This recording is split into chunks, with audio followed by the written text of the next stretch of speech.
Hello, listening squirrels. Happy Friday the 13th of August. I'm not superstitious. Are you? I always figured it was my lucky day. Friday's my favorite day of the week. I guess it harkens back to it being a happy day when I was a kid at school because it was the last day of school. And then when I chose my career in teaching, it was also the last day of school for us. Just on the other side of the whatever, student to teacher. All right, I think we're on chapter 3. This is the second part. You'll know that by the title that I haven't put in as I'm speaking right now. It's too bad. Just as he was growing kind to me and I was going to have a good time, it's all spoilt by friends' nonsense. Mrs. Shaw don't like it, nor Grandma either, I dare say. There'll be a fuss if I go, and Fan will plague me. So I'll give it up and let Tom think I'm afraid. Oh dear, I never did see such ridiculous people. Polly shut her door hard and felt ready to cry with vexation that her pleasure should be spoilt by such a silly idea, for of all the silly freaks of this fast age, that of little people playing at love is about the silliest. Polly had been taught that it was a very serious and sacred thing, and according to her notions it was far more improper to flirt with one boy than to coast with a dozen. She had been much amazed only the day before to hear Maud say to her mother, "Mama, must I have a beau? The girls all do, and say I ought to have Fouetty Lavelle, but I don't like him as well as Howie Fisk." "Oh, yes, I'd have a little sweetheart, dear. It's so cunning," answered Mrs. Shaw, and Maud announced soon after that she was engaged to Fouetty, 'cause Howie slapped her when she proposed the match. They're all, 5 or 6 years old. Polly laughed with the rest at the time, but when she thought of it afterward and wondered what her own mother would have said if little Kitty had put such a question, she didn't find it cunning or funny, but ridiculous and unnatural.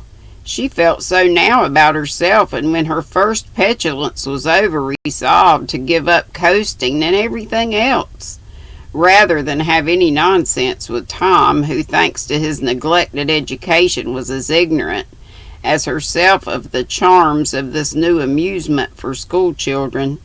So Polly tried to console herself by jumping rope in the backyard and playing tag with Maud in the drawing room, where she likewise gave lessons in Nas Gymnics, as Maud called it, which did that little person good. Nas Gymnics, wonder what that is. Fanny came up sometimes to teach them a new dancing step, and more than once was betrayed into a game of romps, for which she was none the worse. But Tom turned a cold shoulder to Polly and made it evident by his cavalier manner that he really didn't think her worth a sixpence. Another thing that troubled Polly was her clothes, for though no one said anything, she knew they were very plain, and now and then she wished that her blue and mouse-colored merinos were rather more trimmed. Her sashes had bigger bows and her little ruffles more lace on them. She sighed for a locket, and for the first time in her life thought seriously of turning up her pretty curls and putting on a wad. She kept these discontents to herself, however, after she had written to ask her mother if she might have her best dress altered like Fanny's, and received this reply: "No, dear, the dress is proper and becoming as it is, and the old fashion of simplicity the best for all of us. I don't want my Polly to be loved for her clothes, but for herself. So wear the plain frocks Mother took such pleasure in making for you, and let the panniers go. The least of us have some influence in the big world, and perhaps my little girl can do some good by showing others that a contented heart and a happy face are better ornaments than any Paris can give her. You want a locket, dearie, so I send one that my mother gave me years ago. You will find Father's face on one side, mine on the other. And when things trouble you, just look at your talisman, and I think the sunshine will come back again." Of course it did, for the best of all magic was shut up in the quaint little case that Polly wore inside her frock and kissed so tenderly each night and morning. The thought that, insignificant as it was, she yet might do some good made her very careful of her acts and words, and so anxious to keep head contented and face happy that she forgot her clothes, and made others do the same. She did not know it, but that good old-fashioned of simplicity made the plain gowns pretty, and the grace of unconsciousness beautified their little wearer with the charm that makes girlhood sweetest to those who truly love and reverence it. One temptation Polly had already yielded to before the letter came, and repented heartily of afterward. "Polly, I wish you'd let me call you Marie," said Fanny one day as they were shopping together. "You may call me Mary if you like, but I won't have any I-E put on to my name. I'm Polly at home, and I'm fond of being so. But Marie is Frenchified and silly. I spell my own name with an I-E, and so do all the girls." And what a jumble of Netties, Nellies, Hatties, and Sallies there is, all with I-E at the end. How Polly I-E would look spelt so. Well, never mind, that wasn't what I began to say. "There's one thing you must have, and that is bronze boots," said Fran impressively. "Why must I, when I've got enough without?" "Because it's the fashion to have them, and you can't be finished off properly without. I'm going to get a pair, and so must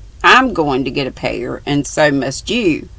Don't they cost a great deal? $8 or $9, I believe. I have mine charged, but it don't matter if you haven't got the money. I can lend you some. I've got $10 to do what I like with, but it's meant to get some presents for the children."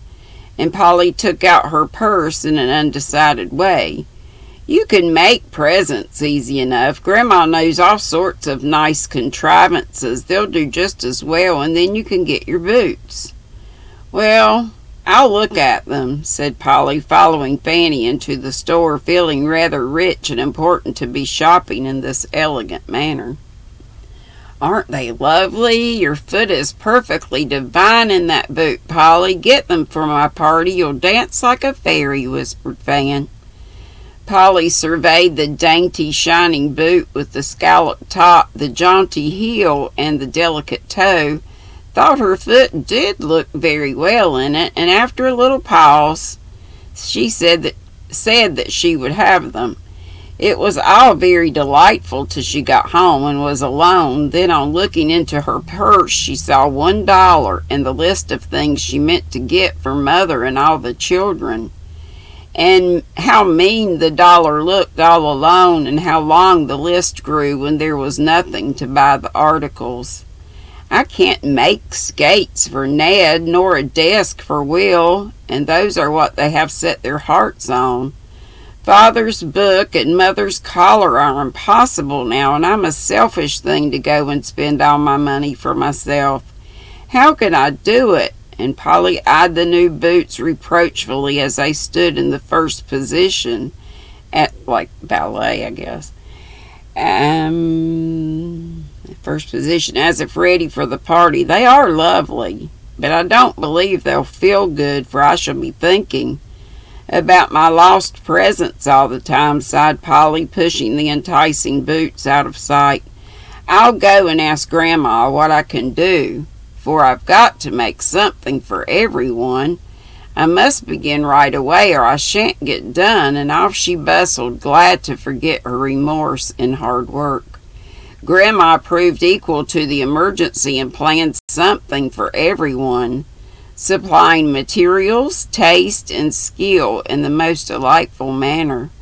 Polly felt much comforted, but while she began to knit a pretty pair of white bed socks to be tied with rose-colored ribbons for her mother, she thought some very sober thoughts upon the subject of temptation, and if anyone had asked her just then what made her sigh as if something lay heavy on her conscience, she would have answered, bronze boots. And that's the end of chapter 3. And I knew I'd want to go on because I've only read 10 minutes. Well, here we go. I hate to have half a chapter here and half there, but it doesn't matter, I guess. Chapter 4 is called Little Things. It's so rainy, I can't go out, and everybody is so cross they won't play with me, said Maud when Polly found her fretting on the stairs and paused to ask the cause of her wails. I'll play with you, only don't scream and wake your mother. What shall we play? I don't know. I'm tired of everything, 'cause my toys are all broken and my dolls are all sick, but Clara, moaned Maud, giving a jerk to the Paris doll, which she held upside down by one leg in the most unmaternal manner. I'm going to dress a dolly for my little sister. Wouldn't you like to see me do it? Asked Polly, persuasively, hoping to beguile the cross child and finish her own work at the same time. No, I shouldn't, 'cause she'll look nicer than my Clara. Her clothes won't come off, and Tom spoilt on playing ball with her in the yard. Wouldn't you like to rip these clothes off and have me show you how to make some new ones, so you can dress and undress Clara as much as you like? Yes, I love to cut. And Maud's face brightened, for destructiveness is one of the earliest traits of childhood, and ripping was Maud's delight.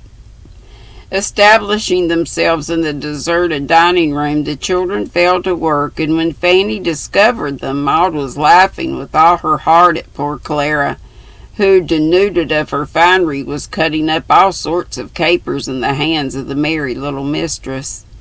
I should think you'd be ashamed to play with dolls, Polly. I haven't touched one.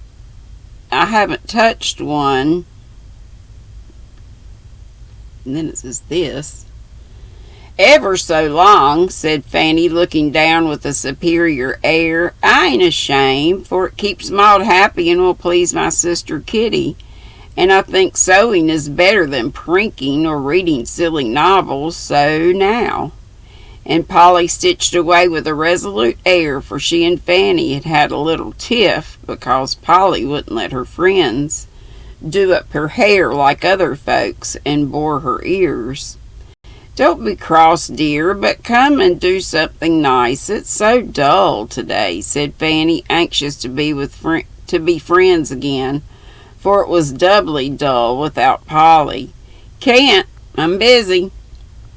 You're always busy. I never saw such a girl. What in the world do you find to do all the time? Asked Fanny, watching with interest the set of the little red merino frock Polly was putting onto her doll. Lots of things, but I like to be lazy sometimes as much as you do. Just lie on the sofa and read fairy stories or think about nothing. Would you have a white muslin apron or a black silk? Added Polly, surveying her work with satisfaction. Muslin, with pockets and tiny white bows. I'll show you how. And forgetting her hate and contempt for dolls, down sat Fanny, soon getting as much absorbed as either of the others. The dull day brightened wonderfully after that, and the time flew pleasantly as tongues and needles went together. Grandma peeped in and smiled at the busy group, saying, "Sew away, my dears. Dollies are safe companions, and needlework an accomplishment that's sadly neglected nowadays. Small stitches, Maud, neat buttonholes. Fan cut carefully, Polly, and don't waste your cloth. Take pains, and and the best needlewoman shall have a pretty bit of white satin for a doll's bonnet."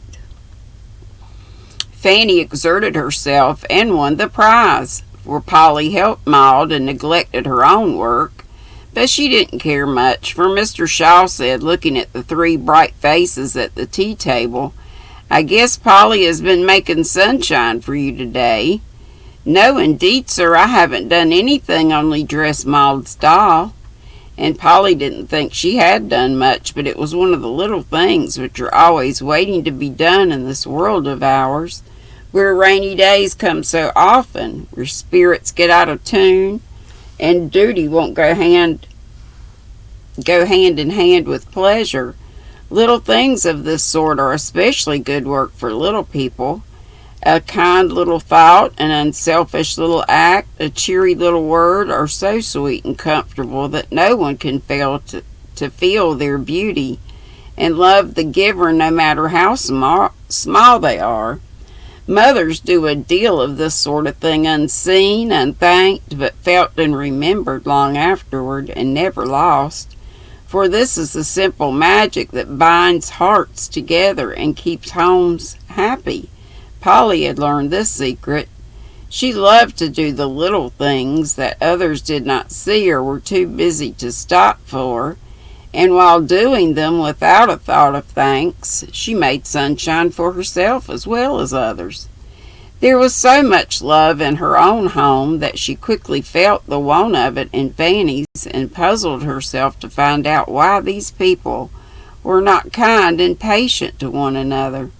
She did not try to settle the question, but she did her best to love and serve and bear with each, and the good serve and bear with each, and the goodwill, the gentle heart, the helpful ways and simple manners of our Polly made her dear to everyone, for these virtues, even in a little child, are lovely and attractive. Mr. Shaw was very kind to her, for he liked her modest, respectful manners, and Polly was so grateful for his many favors that she soon forgot her fear, and showed her affection in all sorts of confiding little ways, which much pleased him extremely. She used to walk across the park with him when he went to his office in the morning, talking busily all the way and saying goodbye, with a nod and a smile when they parted at the great gate. At first, Mr. Shaw did not care much about it, but soon he missed her if she did not come, and found that something fresh and pleasant seemed to brighten all his day, if a small, gray-coated figure with an intelligent face, a merry voice, and a little hand slipped confidingly into his, went with him through the wintry park. Coming home late, he liked to see her curly brown head watching at the window, to find his slippers ready, his paper in its place, and a pair of willing feet eager to wait upon him. "I wish my Fanny was more like her," he often said to himself as he watched the girls, while they thought him deep in politics or the state of the money market. Poor Mr. Shaw had been so busy getting rich that he had not found time to teach his children to love him. He was more at leisure now, and as his boys and girls grew up, he missed something. Polly was unconsciously showing him what it was, and making child love so sweet that he felt he could not do without it any more, yet didn't quite know how to win the confidence of the children, who'd always found him busy, indifferent, and absent-minded. As the girls were going to bed one night, Polly kissed Grandma as usual, and Fanny laughed at her, saying, "What a baby you are. We're too old for such things now." "I don't think people are ever too old to kiss their fathers and mothers," was the quick answer. "Right, my little Polly," and Mr. Shaw stretched out his hand to her with such a kindly look that Fanny stared surprised, and then said shyly, "I thought you didn't care about it, Father. "I do, my dear," and Mr. Shaw put out the other hand to Fanny, who gave him a daughterly kiss, quite forgetting everything but the tender feeling that sprung up in her heart as the renewal of the childish custom which we never need outgrow. Mrs. Shaw was a nervous, fussy invalid who wanted something every 5 minutes, so Polly found plenty of small things to do for her and did them so cheerfully that the poor lady loved to have the quiet, helpful child near to wait upon her, read to her, run errands, or hand the 7 different shawls which were continually being put on or off. Grandma, too, was glad to find willing hands and feet to serve her, and Polly passed many happy hours in the quaint rooms, learning all sorts of pretty arts and listening to pleasant chat, never dreaming how much sunshine she brought to the solitary old lady. Tom was Polly's rock ahead for a long time, because he was always breaking out in a new place, and one never knew where to find him. He tormented yet amused her, was kind one day and a bear the next. At times she fancied he was never going to be bad again, and the next thing she knew he was deep in mischief, and hooted at the idea of repentance and reformation. Polly gave him up as a hard case, but was so in the habit of helping anyone who seemed in trouble that she was good to him simply because she couldn't help it. "What's the matter? Is your lesson too hard for you?" she asked one evening as a groan made her look across the table to where Tom sat scowling over a pile of dilapidated books with his hands in his hair as if his head was in danger of flying asunder with the tremendous effort he was making. "Hard? Guess it is. What in thunder do I care about the old Carthaginians? Regulus wasn't bad, but I'm sick of him," and Tom dealt Harkness's Latin reader a thump which expressed his feelings better than words. "I like Latin and used to get on well when I studied it with Jimmy. Perhaps I can help you a little bit," said Polly, as Tom wiped his hot face and refreshed himself with a peanut. And I'm going to stop there. Alrighty then. So that was the end of 3 and the first part of 4. And I hope to see you live at 5 in about an hour and a half, as I'm commenting that this minute. Be sweet, don't be ugly. See you soon. Bye-bye.